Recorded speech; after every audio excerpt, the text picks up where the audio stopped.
Jem, what did you make of Chelsea's performance today? I know you've been obviously very critical in the group chats and everything else, but what did you make of it today, brother?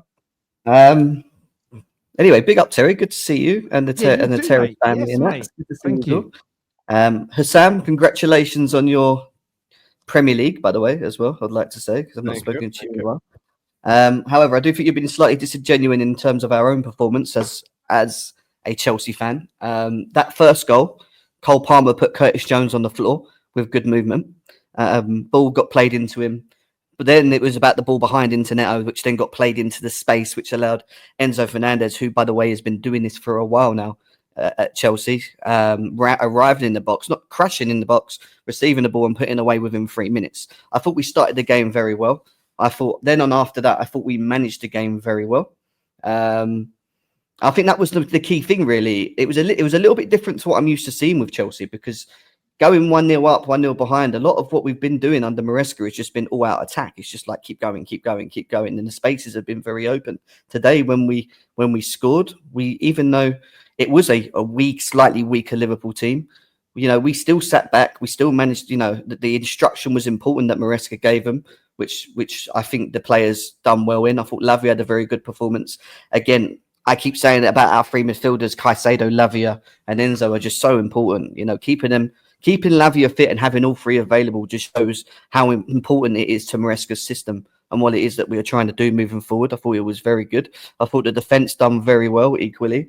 I actually thought we were playing with 10 men quite a lot today, if you want my honest opinion, because Nicholas Jackson, Jesus Christ, if he weren't trying to hold the ball up and slipping and falling on the floor to then not understanding the offside rule and find himself in the offsides, I think it was 3 or 4 times today. When he can clearly see across the line that he's offside. It's just pure lazy, Hussam. But this is something that Jackson's been doing for a long time. I've been critical of him. I know I've not been on here, but he can clearly see that. You look at Madueke's goal, you can clearly see he's offside. Step up quickly, receive the ball. Earlier on, I think we could have been 2-0 up in the game if he would have, in my eyes, woken up a little bit. But I want to talk about Enzo Maresca because I thought he got it spot on today. I thought he set us up well. I thought the instruction was important. They understood what they needed to do. They got the early goal. They managed the game very well. And yes, like I agree with what Hassam's saying. At the end of the day, we can only beat what's in front of us. Our record against the top 6 is absolutely shocking, barring Spurs. We don't beat top 6 teams. Yeah. So for us, it is a hurdle to beat Liverpool today, because let's be serious, we could have drew this game. Yeah. And we would have all sat here and gone, oh, well, we're used to seeing Chelsea do this against the top 6. We didn't today. We stepped up. I thought the corner that Van Dijk scored was absolutely shocking defending, by the way. I don't know why Madueke's marking Van Dijk and why he had that much space for him to score. But overall, I'm just happy that we've managed to get over this hurdle. And I agree with Hassam. The Newcastle game is a massive game. The Nottingham Forest is a massive game. We've got a lot of games coming up that are key to us getting Champions League. But this goes a long way for us to kick on and now take this confidence and move forward with it, I think Chelsea getting top 4 is better for me, because Chelsea getting top 4 makes Newcastle's chances of getting top 4 less, which is something that I want. But at the end of the day, I do think in terms, I stick by what I said in terms of the run, and these next 3 games are a lot more important for you. I get that you haven't performed well against the top 6 sides, but with all due respect, I'm saying this completely respectful. I'm not even trying to disrespect. I think if this game was played last week and we weren't league champions yet, I think we would have obviously won the game, and because the players would have cared and they started the starting 11 and everything. But I think obviously for you it doesn't matter because you got the 3 points, which is what you wanted to get, and you ended up getting it, which I think is very important. But these next 3 games are what matter. This is the thing for you, going forward, because we don't get top 5. They do matter, but then these next 3 games would also be. This is where I think you're being disingenuous towards Chelsea.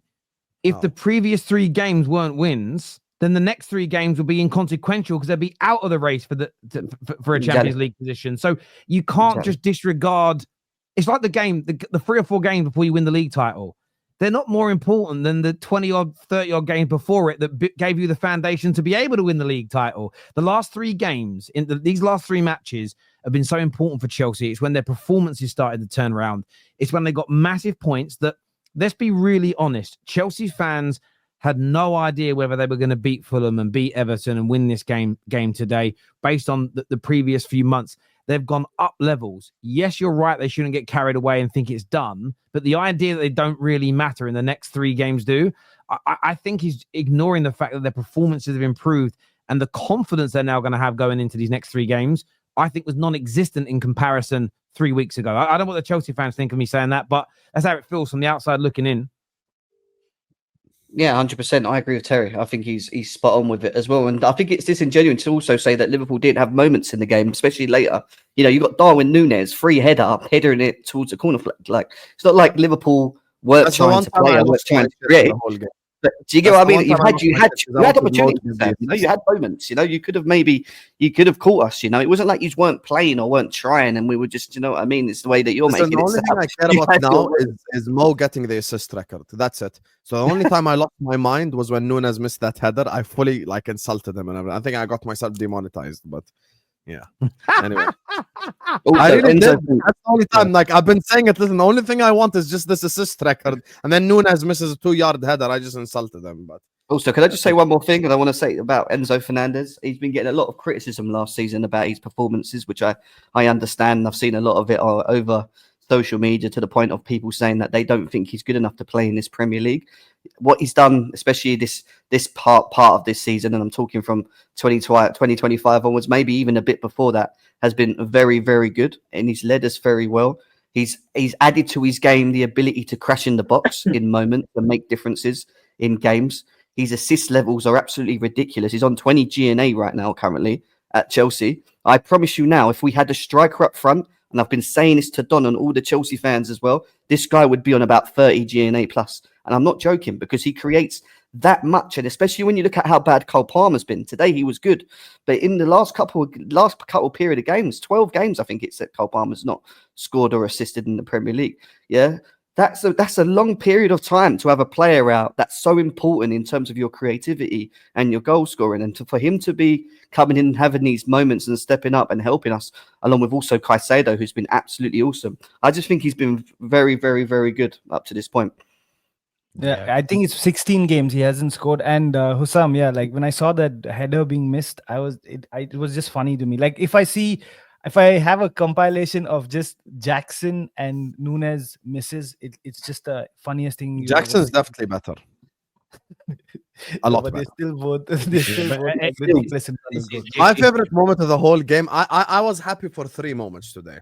When Chiesa came on, I started singing the Italian national anthem. I love that shit. The Guard of Honor, because Endo started, and then he got clapped by Lavia. Did you guys? When did the rule change? Sorry, it's about that player. When did the rule change that 5 appearances gets you a medal? I never heard. I think this rule change. Yeah. This what basically happens. They give you 25 medals. You can give it to whoever you want, but if anyone makes 5 appearances, they have to get a medal, whether you like it or not.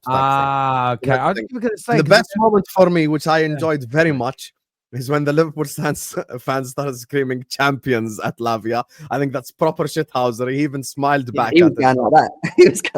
I enjoyed it. I think that was an amazing moment. I think football needs a bit of that. We need a bit. But your own fans also booed Trent going off, right? When Trent was going off, it was your fans who were booing him. Because there was booing, but I don't know if it was because of Trent, because Trent was going we didn't boo anyone. Today we're just singing champions for 90 minutes. Okay, because there was booing when Trent was going off, and I was like, maybe it's your fans. I don't know. Why would fair dude. Winter Surfer. I mean, you've been on most of the Chelsea match reactions this season. A lot of them have been quite difficult to break down the game, but today must be a very pleasant and welcome improvement. Yeah. Because it was Liverpool, that's just an added bonus. But we just needed to win today. You know, I think we were all downbeat 3 weeks ago when we dropped points against Ipswich, and we didn't. You know, we saw the run in, and we thought, and it's still a tough run in, but we thought, well, it's not going to happen. But we got, we're keeping ourselves in it. We've now put the pressure on Nottingham Forest tomorrow for that Palace game as well, because they're away. We keep rolling, but you know, Sam's right, and the next test, the biggest test, is next week against Newcastle, a team that's up for it and fighting for something, you know. But we just needed to get these 3 points, and we played very well. Palmer's going to get all the plaudits, but I thought Lavia was just imperious today. You know, he never gave a pass away. You know, he's just a difference, and if we can keep him like fit for even half the games he missed, it will make a big difference. But yeah, 3 points, all that was important. We move on, and you know what? We just make sure that everyone else has to go full throttle as well. Do you know what I mean? Especially because we had to win today because City have got Southampton next, and that's like 3 points to City. Do you know what I mean? You know, it's just gonna happen. But who knows, right? If we beat Newcastle and the Sam's mob beat Arsenal next week, that's like a point. It's like a point between us. You know what I mean? It's like we drag Arsenal into it. We drag Arsenal into it and make that, and then they've got Newcastle after that. But it was important because Villa won also yesterday as well. People forgetting Villa won. So Villa are on the same points as us when we kicked off against Liverpool today. So it's to keep them at arms apart and stuff like that. But no, it's good. Palmer played very well. Everyone played well in bits and pieces. That Van Dijk goal was so coming. You could tell we never marked him at the corners. It was like even Gary Neville was going. Why have you put who was on it? Madueke or Enzo Fernandez or Cucurella on the tallest player? I don't know why we kept doing that. It's just madness. He was the only threat in the box. That's what I don't get. He was the biggest threat in the box, and you just left him. But Sam's right. We did get squeaky bum time, but actually, I thought we actually managed that quite well after like a couple of minutes after that. Do you know what I mean? We actually managed it quite well, and yeah, big up to the players, big up to the crowd. It was a good atmosphere. Liverpool fans played their part. I think we booed Trent. I don't even know why we booed Trent. Actually, I have no idea why we booed Trent. I don't understand. This guy gets booed for no reason. He just gets booed. I'll tell you what. I mean, he messed up his pass afterwards, but that turn that Madueke did on him today. Oh yeah. And then he messed the pass up, and I was like, "Oh, if you score from that, Trent's definitely not signing a deal. He'd have to leave the Premier League if that led to a goal." So basically, I know that I saw the super chats, and they were talking about how Liverpool, they didn't play their strongest team. If they did this, if they did that, if Jackson was not offside in the first attempt, Alisson would have been sent off because that was a clear foul outside the box. If Cole Palmer didn't hit the post from that zero angle thing, we would have had more goals. Like we can say all of that. For me, even if we had to draw this game, I would have still been happy because of how the performance was. Like that's what I was happy about the most. That like I'm over the moon that we won, but the performance was amazing. It was nice to see Cole Palmer playing like. Damn, there are 4 Chelsea fans here. Fairs. I guess. It was nice to see Cole Palmer playing like Cole Palmer. The pass when he didn't look and he made the pass to Noni, that was a mental pass. And he did one to Jackson as well like that. And I was just like, okay, like I can feel that he's back. It felt different. And we are a different team with Lavia on the pitch. We just are a different team. For me, like my man of the match, if I had to give it to anybody, would have been Caicedo, because that man, like whichever position he's playing, he just owns it. Like at the 95th minute, he's putting pressure on Konza to get the ball. It's that guy's energy levels, like prime Kante. Like it reminded me of that. Like it was just, for me, it was amazing. Like the performance was amazing, and it's just like Chelsea to do that, right? We never beat anybody in the top 6 all this while. We beat the champions 3-1. It's for me, it's just like I'm over the moon. I'm super happy about it. It's true. And listen, as it currently stands, and it's factual, Liverpool currently stands as the worst defending champions ever with a 100% loss record. And Chelsea have given that to them. So you and I agree with you, because I know you and I saw eye to eye a few months ago when talking about this. Chelsea had the talent, they had the ability, but you weren't going to make the Champions League without these performances improving. In the last 3 games, you can just see that step change in quality, really.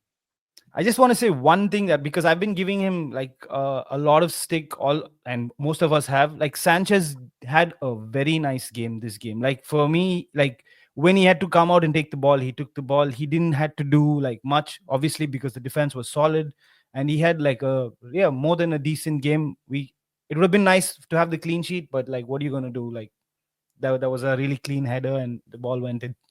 But I'm over the moon. I wish that we continue to do this and hopefully beat our bogey team, which is United. Just get over the line with. If we didn't concede that goal, we would have been fourth by now because of the goal difference. It was just, and like, we just have to make sure that we beat Newcastle next, and or get like results from the next games and make the top 4. I don't want to be at the 5th position because it's too risky. Last time it happened, we were there, and then United won the Europa League, right? Not the Europa League. What did they win? They won the FA Cup, and that's when they went through. Yeah, so I don't want that risk anymore. I want to be comfortable at 4. So I hope. No, I agree. And look, I'm just reading this stat here.